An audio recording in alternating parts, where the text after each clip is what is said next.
Aujourd'hui, je me dirige vers le complexe aquatique pour voir comment va Katinka, notre femelle ours polaire, qui est donc sous traitement depuis maintenant presque 5 jours. Parce que à la fin de la semaine dernière, donc, elle a présenté une boiterie donc, du postérieur gauche et qui semblait la faire souffrir à tel point qu'elle était réticente à se lever, elle traînait la patte arrière. Coucou ma poupette d'amour. C'est bien déjà, bah oui. Ah, mamie. Enfin, déjà, en termes d'attitude, Ouais. elle est bien. Ouais. Salut. Si tu veux la sortir, tu peux. Hein. Ok, bon bah écoute, on fait ce qu'on a à faire ce matin et on la sort après.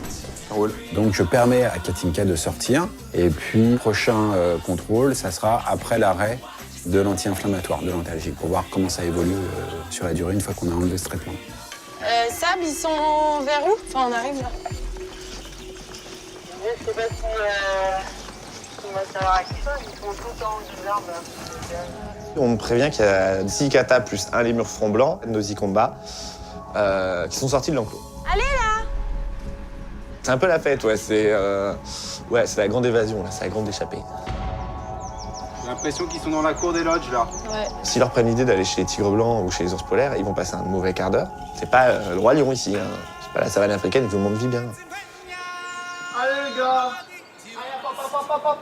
Et petit à petit, chacun va reprendre le chemin de Nosy Combat. Et ils vont trouver un endroit où ils peuvent sauter dans Nosy Combat, c'est beaucoup moins haut. Et ils vont sauter, les uns après les autres.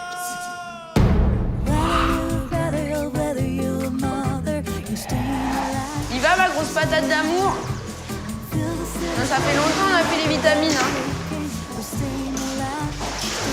Ça va être au top ce matin, parce que Jimmy va aller au top. Hein? Ce matin, comme d'habitude, je donne mes vitamines aux otaries avec le petit contrôle du matin si tout va bien. Et je commence par mon Dim avec ses vitamines. Comment il va le Jim? Il est tout doux le Jimmy. C'est bien mon loulou. Prends les vitamines, on y va? Là, on va gagner hein. Avec les vitamines, les autres otaries en fait les prennent en volontaire en fait sans besoin de les cacher dans le poisson. Et Jimmy c'était le seul des 4 otaries qui n'arrivait pas à les prendre parce que ça le gênait. Et du coup pendant plusieurs semaines j'ai travaillé le fait de lui donner comme les autres en volontaire. Donc ça a marché et puis bah du coup là on continue pour voir si ça roule encore comme d'habitude. Il va? Salut Gigi. Oh, il est trop balèze mon loulou. Encore? Ça roule super bien, il est vraiment au taquet. Il est vraiment au taquet. J'adore. Il est où? Viens. Oui. Tu vas boire? Normalement, en fait, l'aboiement, on leur donne un signal pour qu'elles aboient. Mais là, moi, ce qu'on souhaite faire avec Béré, c'est qu'elles aboient quand nous, on leur fait « Ah, ah ». Et du coup, qu'elles répondent, enfin, qu'elles fassent exactement pareil que nous. « Ah, ah ». Vas-y, dis encore. Ah, ah. Non. Donc j'essaye, mais au tout début, ça marche pas très très bien. Oui. Ah, ah, oui. Encore. Ah, ah, oui. Ah, grosse patate. En fait, à la fin, il me sort un tout petit son et du coup, je m'arrête sur ça et c'est super bien. Là, on sent le oui, c'est ça, super. On va en place. Bravo, ma grosse patate.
se barrer.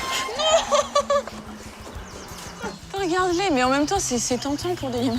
Pour la énième fois, encore une évasion de Makikata. Donc je vais sur place constater et comprendre par où ils sont sortis. Donc ils sortent par le toit, c'est ça? Oui. Vous allez montrer où ils sortent. Donc je retrouve Anaïs qui est en charge de Nosy Combat et qui est accompagnée de la stagiaire éthologue qui étudie en ce moment le groupe de Makikata. Ils sautent directement dans les... Bah, dans les arbres, ouais.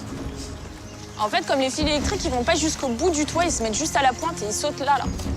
Donc ils se mettent là? Ouais, ils sautent et ils là-dedans. sautent là et ils sautent. Bon, en fait, ce qui s'est passé, c'est que la végétation a poussé, comme à chaque printemps. Et ils ont réussi à trouver un petit angle du toit de la maison des Varies, sur 20 cm, où ils peuvent prendre appui et sauter en dehors de l'enclos. Donc ça, c'est embêtant. Mais bon, il y a une solution, c'est pas trop compliqué. Arnaud, est-ce que tu m'entends, Arnaud? Il faudrait... je pense, limite, la tronçonneuse, c'est un sureau à couper. Il est pas gros, tu vois, il doit faire 15 de diamètre, mais faut absolument le couper. J'appelle la technique, j'appelle Arnaud pour qu'il puisse couper cet arbuste qui nous gêne. Parce que là, il faut une tronçonneuse. Et donc là, il faut que quelqu'un intervienne. Je vais te laisser filer tout droit, tu vois à peu près l'arbre? Ouais, je vais essayer de le trouver plus long. Ouais. C'est bon, de toute façon, c'est le sol qui est près de la... Je le laisse tomber, j'en fais quoi? Ouais, tu le laisses tomber par derrière, Ouais, faut pas qu'il tombe sur la clôture. D'accord. Ça marche? Ouais. L'idéal, c'est quand même de savoir où ils sont, qu'ils ne s'écartent pas trop du site. Donc bah là, il faut partir dans les bois à la recherche des 6 Makikata qui se baladent en ce moment dans la forêt. Alors là, ça va être la brousse. Là-bas. J'aurais dû garder mon pull. Je te jure. Les bras. La partie derrière Nosy Combat, donc c'est un sous-bois qui est pas du tout entretenu par le parc. Hein. Forcément, c'est une partie qu'on n'exploite pas. Donc là, on s'enfonce un peu dans les orties, les ronces, et pour aller rechercher notre petit groupe de Makikata. On se croirait dans la jungle. Tu m'étonnes qu'ils sont trop bien ici.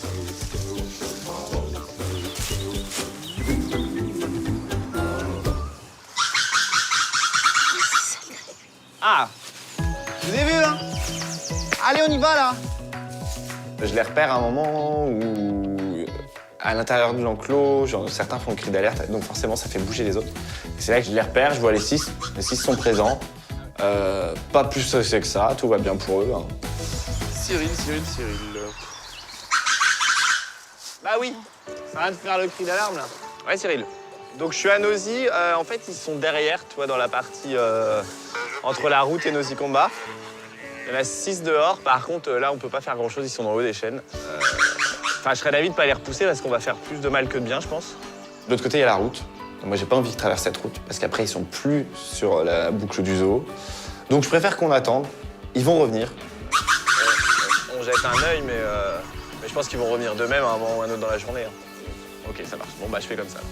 Je dis aux filles de rester quand même, d'avoir un œil dessus, tout en retournant sur Nosy Combat, faire la surveillance, assurer les nettoyages. Si des fois on voit qu'ils quittent un peu plus la zone, là on interviendra. Mais là, si on les repousse, ils vont se barrer dans l'autre sens. Donc, on verra ce soir. Si des fois ça bouge un peu plus, vous m'appelez surtout. Ok. Ça marche? On rentre par la route?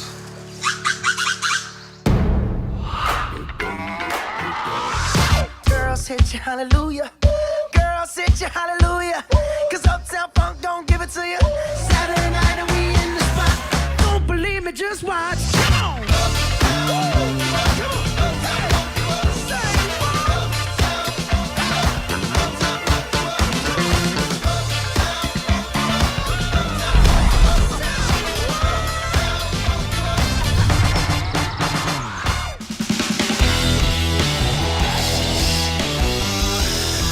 Cet après-midi, mission construction d'une caisse, en fait, tout simplement, pour les suricates. On a remarqué depuis quelques jours qu'il y a une de nos suricates qui a le ventre assez rond. Du coup, on peut supposer qu'elle est gestante.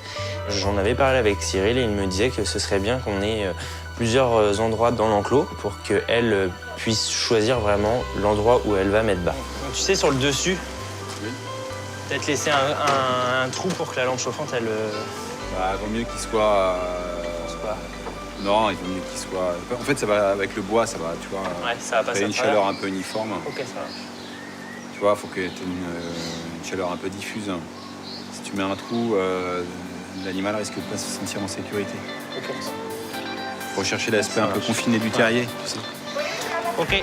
J'ai essayé de trouver ce que je pouvais. Alors j'ai eu avec Teddy qui m'a donné une scie. Je pense que la scie, elle a dû faire la guerre parce que la poignée était un peu bizarre. Mais bon, ma foi, elle a tenu jusqu'au bout et j'ai réussi à faire ma caisse.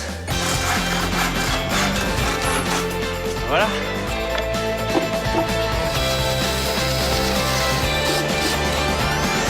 Ah. C'est quoi? Ma caisse pour les suricates. Elle te plaît? Je vais mettre mon polo puis on... Très bien. Sabrina me rejoint après pour débuter l'enrichissement que je veux faire au lion. Ça va consister à faire une sorte de Scooby-Doo géant en fait, avec des tuyaux de pompiers qu'on va tresser pour essayer de faire un cube que les lions pourront pousser, retourner, transporter, enfin voilà, histoire de les occuper une bonne partie de la journée. Celui-là. Là? Ouais. Oui.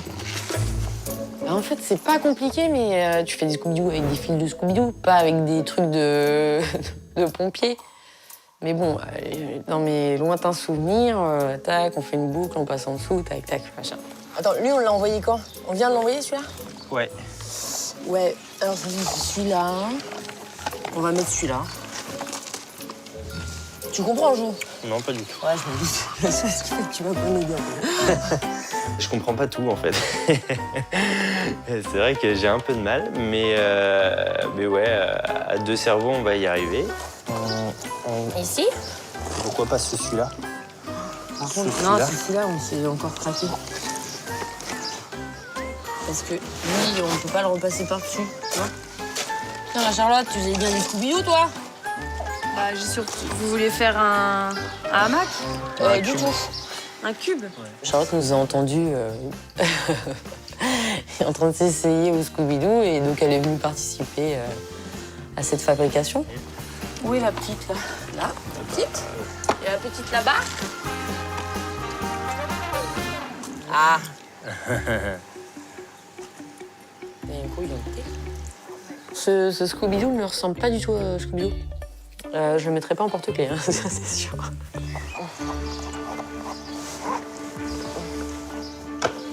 On finira demain. Demain? Ouais. Bah déjà, il a bien avancé, là. Ouais. J'ai hâte de voir ce que ça va donner. Alors, vu que le cube est assez plat, je sais pas s'ils vont pouvoir le faire rouler. Mais au pire, ils vont le transporter, ils vont s'acharner dessus avec les griffes. Enfin, voilà, quoi. Je m'inquiète pas pour eux. Je sais très bien que quand il y a un nouveau truc dans l'enclos, ça dure pas longtemps. Après, on va avec Cathy au suricate installer la fameuse caisse qu'on a fait dans l'après-midi. Je laisse montrer ça. Ça. Donc cette caisse, on décide de la mettre dans un coin, cachée des visiteurs, un peu plus en retrait. Et voilà, elle aura toutes les conditions pour faire une belle mise bas. Après, est-ce que ça va être dans une semaine, 2 semaines, 3 semaines? On ne sait pas encore. Hein. Difficile à dire, mais voilà. J'espère que tout va bien se passer. Bon, bah, croisons les doigts maintenant. Voilà. Il n'y a plus qu'à. Ouais.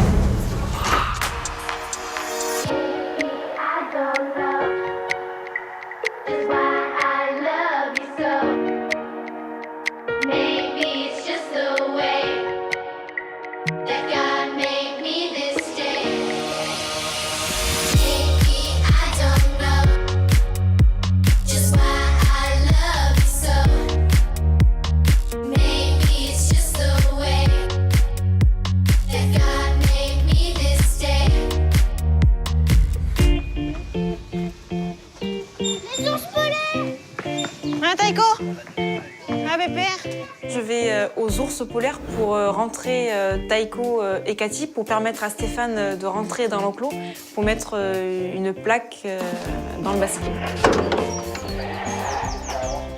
Ah, Cathy! Ah, Bichette! Cathy est déjà dans le bâtiment.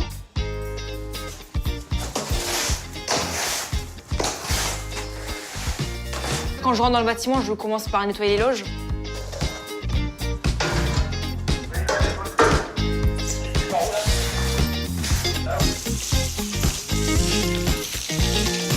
Ensuite, je l'étale d'enrichissement, donc je mets du basilic sur le mur pour vraiment attirer l'odeur. Je mets également pour chacun un glaçon. Bah, c'est pour que ça les occupe pendant qu'ils sont dans l'horloge à l'intérieur. Comme ça, ils vont pouvoir gratter, attendre que le glaçon fonde et ça les occupe bien en principe. Si tu pouvais pousser un tout petit peu le tonneau, ça m'arrangerait, Bichette. Nickel. Merci, Cathy. C'est cool, Bichette. Bon, Taïko, j'espère que tu vas rentrer. C'est bien ça, Taïko. Et Taïko, il rentre bien. Pour une fois, là, moi, j'ai pas à me plaindre, c'était parfait, il est bien rentré. C'est bien ça, Taïko. Parfait. C'est cool.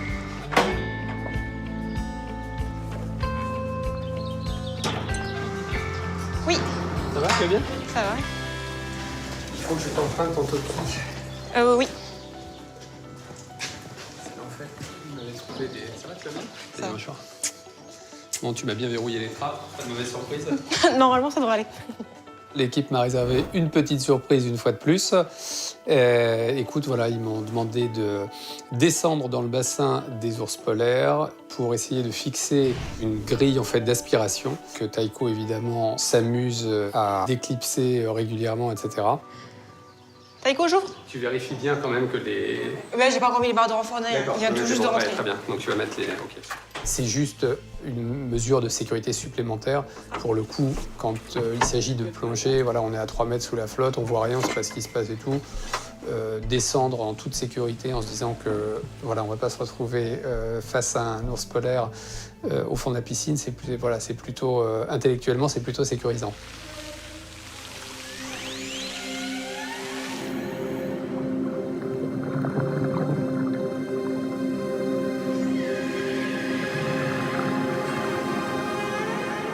Donc je descends voir un petit peu.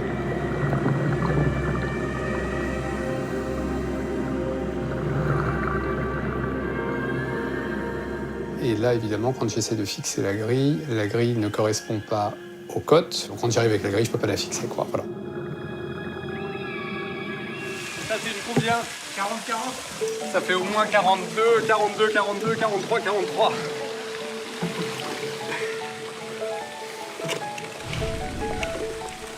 Pourtant, ça semble être une grille standard, je comprends pas. Ça sent le plan un peu loose, il faut reconnaître. C'est-à-dire que pour le coup, ça a juste permis de constater que voilà, on n'avait pas la bonne taille de grille et que pour le coup, la prochaine fois que je vais redescendre, c'est-à-dire a priori probablement cette semaine ou la semaine prochaine, je vais y redescendre pour quelque chose. Voilà. Bon bah je laisse tout, de toute façon la bouteille elle sera gonflée, il y a largement ce qu'il faut. Donc dès que vous avez la grille, on redescend et on le fait.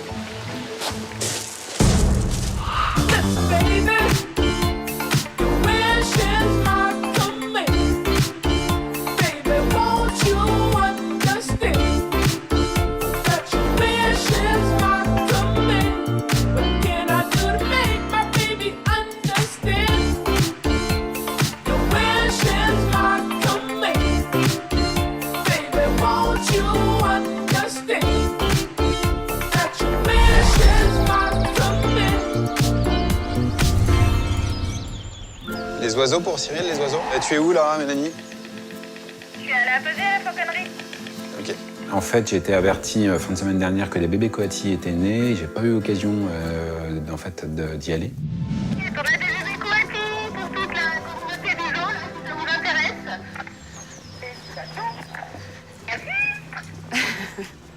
Tout de suite, on a envie de le crier au zoo entier. Ah, on a des bébés coatis et tout, des vraies gamines, quoi. C'est super agréable le matin quand t'arrives. C'est une bonne... ça promet une bonne journée. Ah, mais il y en a combien? 4? Ah, ça fait beaucoup les coatis, hein. Wow. Ils sont vachement noirs à la naissance, Ouais. hein. Ah. À la naissance, c'est vraiment tout petit. C'est tout noir, tout mignon, ça pousse des petits cris. Enfin, on est obligé d'être attendri par ça. Ouais, je voulais aller jeter un petit coup d'œil avec toi au coati. Ouais. C'est l'occasion aujourd'hui d'aller voir ces 4 bébés.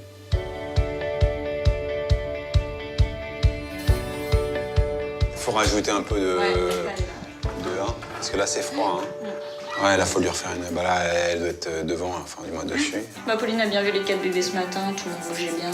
Ce que je vérifie quand il y a une naissance, c'est d'abord comment sont les petits, comment se passe la relation mère-petit et comment la mère et ses petits sont dans leur environnement.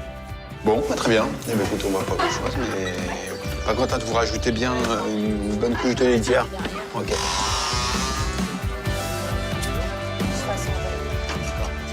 Et puis enfin, je passe au complexe pour voir les manchots. Bonjour. Notamment les manchots qui sont au nid avec leurs poussins. Prendre des nouvelles, en fait, voir comment ça se passe, l'élevage des jeunes. Dans chaque nid, est-ce que la croissance se passe bien? Est-ce que les parents mangent bien? Donc voilà, je fais mon petit tour à cet endroit. Donc là, c'est celui-ci, le plus gros qui est là. Là, bah, tu vois, il est derrière la main.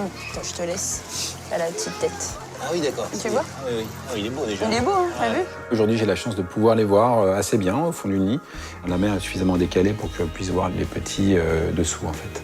Ouais, dimanche, je l'ai vu. La maman et le père n'étaient pas là et du coup, il était tout seul dans le nid. Là, j'ai bien vu, il est balèze. D'accord.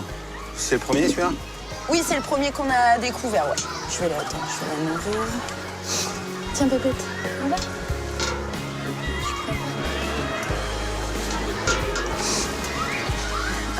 Et c'est celui-ci où t'en as 2. Mais donc, t'en as un qui est plus gros que l'autre. Donc, pour moi, il y aura un décalage au niveau de l'éclosion. Soulève-toi, Nénette. Ah bah, il y a l'autre qui est en couché dessous, ouais, voilà. T'as vu, il est plus gros, hein? Ouais.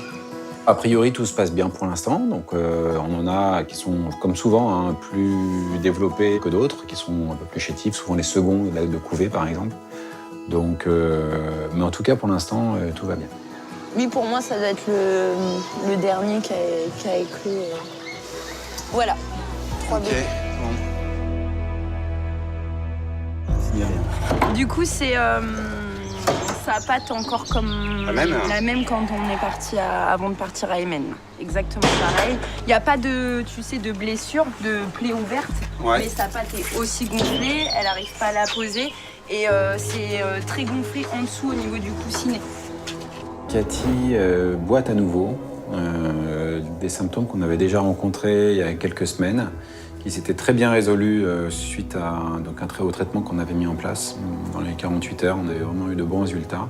Et là, rebelote. Viens, Kat. Donc c'était postérieur gauche. Hein. Postérieur gauche. Ouais. T'inquiète, Nana. Déjà, elle boite pas. Si, un peu.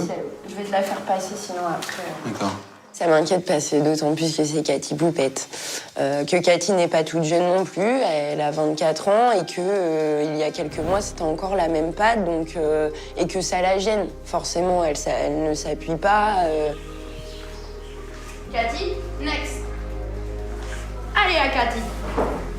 Ouais, elle a encore un appui distal. Tu vois? Ouais, ok. Ouais. Parfait, c'est un peu. Après, elle la pose peut-être mieux que la dernière fois. Maintenant, je trouve que c'est vachement plus gonflé quand même. Non, mais il y a un appui distal. Ouais. Elle appuie sur les doigts comme ça au lieu d'être, tu vois, le pied plat. Enfin, je l'avais vu ça. Est-ce que tu veux que je te la refasse déplacer? Non, j'ai vu. C'est bon. On voit pas de plaie vraiment évidente donc au niveau du pied. Par contre, on observe une boiterie nette lorsque Cathy se déplace. Et cette boiterie, elle se manifeste par le fait qu'elle ne pose pas complètement son pied. Les ours sont des plantigrades, en fait, ils marchent sur la plante des pieds. Et là, elle a un appui vraiment distal, c'est-à-dire qu'elle marche en s'appuyant sur le bout des doigts et non pas sur la totalité de la plante du pied. Donc, il y a une douleur. Bon, ok, je vais te redonner un traitement. Ouais, ça marche. Et puis, je lui donne dès ce soir, du coup. Ce que je prévois, c'est qu'on va retraiter comme on l'avait traité une première fois. C'est-à-dire un traitement à base d'antibiotiques et d'anti-inflammatoires. Et si jamais ça devait se renouveler, je pense qu'il serait probablement nécessaire à ce moment-là de faire une radio. Là, au repos, je la sors pas. Après, ce qui m'embête, c'est qu'elle va... Elle va tourner à l'intérieur et j'ai peur qu'elle s'épuise aussi. Maintenant, j'ai pas envie qu'elle s'épuise non plus dehors, mais c'est pas facile. Alors là, le dilemme, c'est où on sort ou on sort pas l'animal, sachant qu'elle boite. Écoute, tu fais pour le mieux. Si c'est mieux de lui ouvrir et qu'elle soit moins stressée, elle va se reposer. Moi, je pense qu'elle sera moins stressée après, ouais. Elle se reposera dehors. À ce moment-là, tu peux lui ouvrir. D'accord. Et si on la garde enfermée, en fait, elle risque de stresser et de marcher plus dedans qu'elle ne marcherait dehors. Donc on prend la décision de la sortir, quitte à ce qu'elle boite un tout petit peu. Tu vas pouvoir sortir, Nounou, si tu veux. J'espère que ça va aller mieux, j'y crois puisque la dernière fois, vraiment, le lendemain, dès le traitement, ça allait beaucoup mieux. Donc là, on va donner le traitement, on espère que ça va aller mieux pour la Cathy Poupette. Ok, bon. Ouais, ça marche. Bah merci, Cyril. Ouais. Sinon, tu t'habites toute seule? Non. Hein? Non. C'est bon, chut, ta séquence là? Est-ce que c'était bien pourri ta séquence? T'es vu, t'es mal caché. T'es mal caché. Tu fais pipi, Marie? Marie, elle est mal cachée, Marie. Elle est là, Marie.